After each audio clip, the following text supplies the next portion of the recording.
On this episode of In the Paddock, we're here with James and this wild creation he's got here. I don't know a lot about hot rods, so I'm gonna let him introduce himself and tell us about this car.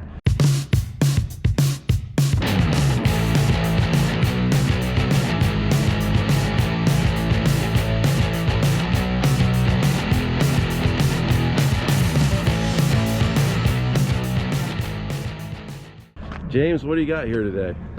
Today we have the 1932, we call it the Race Deuce.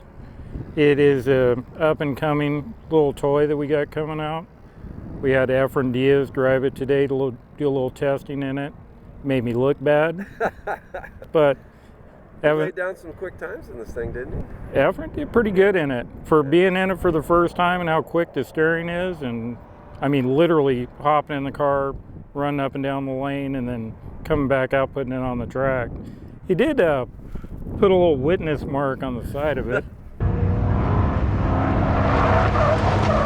Man, there goes. I did happen to notice that earlier. That's how low this thing is that the finish line cone is that tall. Yep. So, yeah, he got the first injury on the car, so we're pretty happy about that. So that's out of the way. The Race Deuce is basically a Brookville-bodied 32 coupe. The front part of the rails are TCI rails, so it's got the stock appearing rails like it's supposed to have to run certain events. Yeah. The rest of the chassis is all chrome moly. Okay. Car's a little light right now. We're putting some weight on it. It has two separate fire systems in it. It has a cold fire system in the inside. And then we can easily see through this nice open roof here. Because it doesn't have the kick-out panel yet. Now, how much does it weigh? Do you mind sharing? Right now, it weighs 2640. Okay. So light, but not crazy light. Not crazy light, but I've been adding weight to it. Okay. Technically, most people say it's supposed to weigh within 95% of the factory curb weight. Well, the car weighed 2420 stock. Okay, okay. So I'm technically overweight, but underweight for some of the classes we're going to run in. So going to have to meet the happy medium there. But Brookville helped us out with the body. TCI obviously helped us out with the rails and stuff like that. Forge Line did the wheels. Let's see, Forge Line wheels, Willwood disc brakes. And boys over at Willwood did us right, and Dave Shard over at Forge Line did a real good job with the wheels. Now is it 18 fronts I see? Are those 18s in the back? No, it's 18 by 9.5 in the front, 19 by 11s in the rear to be able to run the Bridgestones on it, so I could run the same tire all the way around. Right. The car, it's kind of wild on the suspension setup. Yeah, pushrod suspension, right? We did a cantilever setup on it. Pardon me, it's dusty and dirty. Yeah, we're at the track. Yeah. This isn't for show cars. The car does have air conditioning in it. Oh, no kidding. Yeah, I see the compressor. Fred at HPS built the motor for it. It's a real mild cammed 429-inch LS. It's an LS8 block, LS3 heads, and then the Holley set up on top. Okay. It is dry sumped, so it's got an LS7 crank in it. And if you're wondering where the radiator's at, that's where it gets interesting. Yes. For those who haven't seen it yet, I've seen that it's in the back here. The intake for the radiator is here, so the upper intake actually works as the wing and the intake for the radiator. And then it's got a Spall 3200 CFM fan on it.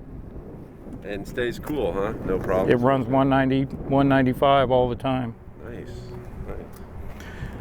The rear suspension is triangulated 4-link. Okay. Multitude of adjustments. The front suspension, I can raise and lower the car with either the push rods, the shocks, or the ball joints. The ball joints, you can physically take the ball joints apart and change the ride height by an inch. I see that. So who makes these ball joints? Those are, I think they're from Longacre. I got them out of Speedway catalog. And who made, like, what's the spindle based on? The spindle is actually A body, F body, like a Camaro style spindle, but Okay. Ride Tech makes that spindle.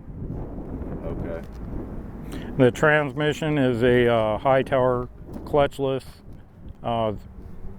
Basically, everybody says, what do you mean clutchless? Clutchless means you take off with the clutch and you can shift up or down just by flipping the throttle and pulling it in and out. Very cool. But it's turned out to be a real fun car. Got in it, driving it out here this morning on the freeway, and get a thumbs up from the highway patrolman, so I guess I'm okay. Right, right. So tell us about the front end here, because you did a lot of sheet metal fab, right? You made this front end? Or the front end's a 32 grill shell from Brookville, but the front frame actually comes down, the roll cage actually terminates right behind this panel. Okay. So it, from front to rear, it's completely tied together. Okay. So it actually has the rail here, and then it's a double rail that goes around right at your midsection. Okay. So it makes the frame a box. So yeah, it's very obvious that it's not stock when you look at one of these from the outside. What anything else that can't be seen that's been done to it, or? Other than it's chopped 3.5 inches from the factory height roof. And the reason why it doesn't have the center of the roof in it right now is I'm building a panel that's going to be able to kick out of it, because you can't fit a helmet through the window. Yeah, and I noticed you've got the roll bar, the roll cage kicks up a little bit to give you the extra clearance. I see we're in the process of being able to have a sound system in there. It's got all kicker stuff that goes in it. Seats are cool. Those are just some aftermarket ones I got, and then had Mark recover them real quick over at Elegance Auto Interior. Okay. That's cool. Is that shifter, you make that, or is that something you bought? It's actually out of another one out of Speedway catalog. Okay. Really cheap. Wasn't sure what I wanted to do yet, so I just bought one and bent it the way I wanted it. I've found quite a few interesting things in their catalog that, you know, Summit and Jake's get a lot of airtime, but they have some cool stuff that others don't. But like all the switches down there by the shifter, that's so you can reach everything in case stuff goes bad. Yep. It's got a toe tab on the throttle, so if the throttle ever stuck, and it does have a push-pull cable on the throttle. Okay. So if it ever sticks, you can physically put your foot up underneath there and pull it back. Yeah, that's cool. Well, anything else that you haven't told us about, that your favorite part, or? Well, hopefully we get fast enough we can keep up with you. All right. Well, I think the raw potential's there based on what Efren was saying earlier. Efren seemed to be happy. He almost had to amputate the smile off his face. So I think he liked it. I think.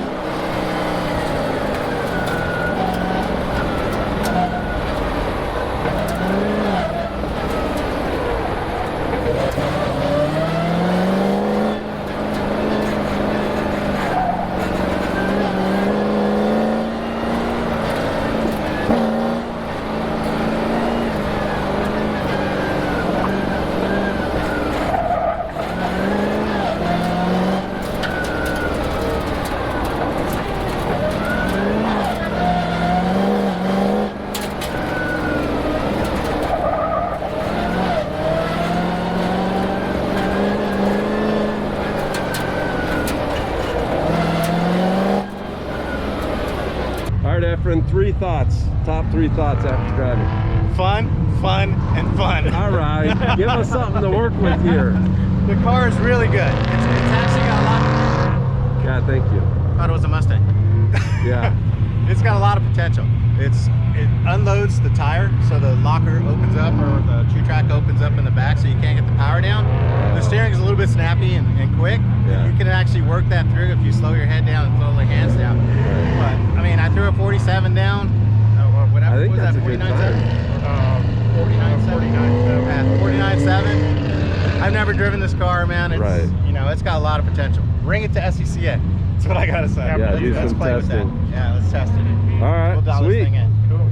This is Cool ride. Well, thanks for sharing it. Well, with thank us, you. James. And did you mention the name of your shop? The name of my shop is Creative Suspension. Okay. All right. Well, James Crosby, everyone, and he is the mastermind behind this. Or Psycho, one or the other. You know, I'll leave that for the audience to decide. We got some laps of this thing on track we'll be showing you guys, and yeah, that's a wrap.